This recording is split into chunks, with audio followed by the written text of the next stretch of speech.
Hormuz strait को लेकर Trump ने एक बार फिर से दुनिया को चौंका दिया है। अमेरिकी राष्ट्रपति डोनाल्ड ट्रंप ने ट्रुथ सोशल पर एक ऐसा नक्शा पोस्ट किया जिसमें स्ट्रेट ऑफ होर्मुज को न्यू यूएस टेरिटरी यानी कि नया अमेरिकी क्षेत्र बताया गया। ट्रंप इससे पहले भी होर्मुज को अमेरिकी क्षेत्र घोषित करने की बात कर चुके हैं। दुनिया के सबसे अहम तेल मार्गों में शामिल होर्मुज को लेकर अमेरिका और ईरान के बीच तनाव पहले ही चरम पर है। ऐसे में ट्रंप के इस नक्शे को जारी करने के बाद वैश्विक स्तर पर हलचल भी मची हुई है। तो वहीं ट्रंप ने दावा किया है कि होर्मुज स्ट्रेट से गुजरने वाले 1000 से ज्यादा जहाजों को अमेरिका ने एस्कॉर्ट किया है।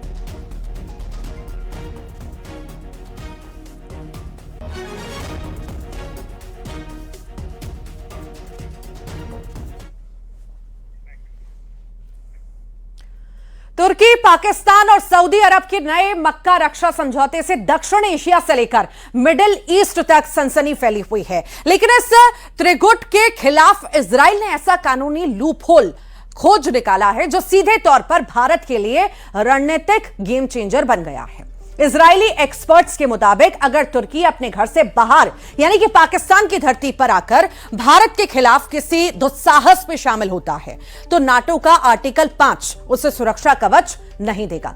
यानी भारत बिना किसी अंतर्राष्ट्रीय पाबंदी के पाकिस्तान में घुसे तुर्की के ठिकानों पर करारा पलटवार कर सकता है। पर सवाल यह है कि मक्का समझौते के तहत बने इस नए ब्लॉक से भारत, इजराइल, मिस्र और यूनान समेत आखिर कितने देशों को सबसे बड़ा खतरा है और आखिर क्यों? देखिए इस खास रिपोर्ट के जरिए।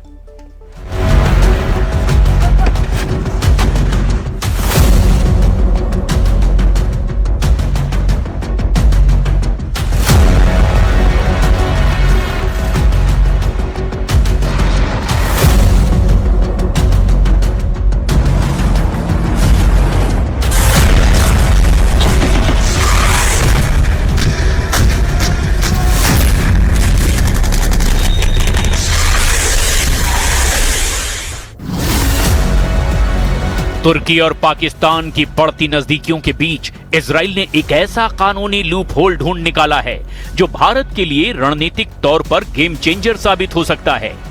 इजरायली खुफिया विश्लेषकों का मानना है कि अगर तुर्की के सैनिक अपनी सीमाओं से बाहर जैसे सीरिया या पाकिस्तान में मौजूद हैं और वहां से हमला करते हैं तो उन पर जवाबी हमला करना नेटो के आर्टिकल 5 का उल्लंघन नहीं होगा। यानी अगर कल को भारत और पाकिस्तान के बीच युद्ध होता है और तुर्की अपने सैनिक या सैन्य ठिकाने पाकिस्तान में तैनात करता है तो भारत बिना नेटो के डर के उन्हें निशाना बना सकता है। कहने का मतलब साफ है कि जिस मक्का रक्षा समझौते पर 7 अगस्त 2026 को पाकिस्तान, सऊदी अरब और तुर्की ने हस्ताक्षर किए, उस मक्का समझौते के तहत अगर पाकिस्तान ने तुर्की के साथ साजिश करके भारत पर हमला करने या फिर भारत को घेरने की कोशिश की तो यकीन मानिए भारत न सिर्फ पाकिस्तान को रौंद डालेगा बल्कि जरूरत पड़ने पर पाकिस्तान में मौजूद तुर्की की सेना पर भी हमला कर सकता है। और अगर भारत मजबूरी में या आत्म सुरक्षा में ऐसा करता है तो ये मक्का समझौते के उस नियम का उल्लंघन नहीं होगा जिसके तहत किसी एक देश पर हमला होने पर तीनों देशों पर हमला माना जाएगा। सबसे पहले ये जान लीजिए कि पाकिस्तान, तुर्की और सऊदी अरब ने जिस मुस्लिम नेटो को बनाया है उससे सबसे बड़ा खतरा कितने देशों को है और क्यों है। 7 अगस्त 2026 को सऊदी अरब ने पवित्र शहर मक्का में आयोजित शिखर सम्मेलन के दौरान मक्का संयुक्त रक्षा समझौते पर हस्ताक्षर किए। इस ऐतिहासिक समझौते पर सऊदी क्राउन प्रिंस मोहम्मद बिन सलमान, तुर्की के राष्ट्रपति रेसिप तैयब एर्दोगन और पाकिस्तान के प्रधानमंत्री शहबाज शरीफ ने हस्ताक्षर किए। ये त्रिपक्षीय संधि सितंबर 2025 में हुए सऊदी पाकिस्तान रक्षा समझौते का विस्तार है। इसमें अब तुर्की को भी शामिल कर लिया गया है। पश्चिम एशिया में अमेरिका के कमजोर होते सुरक्षा छत्र के बीच इसे एक नए क्षेत्रीय सुरक्षा ढांचे के रूप में देखा जा रहा है। अब आप ये भी जान लीजिए कि किन किन देशों को मक्का रक्षा समझौते से सबसे ज्यादा खतरा है। इजराइल की क्षेत्रीय आक्रामकता और हेक्सागन गठबंधन जिसमें कि इजराइल, ग्रीस, साइप्रस और भारत जैसे देश आते हैं, उसे मक्का समझौते से खतरा बताया गया।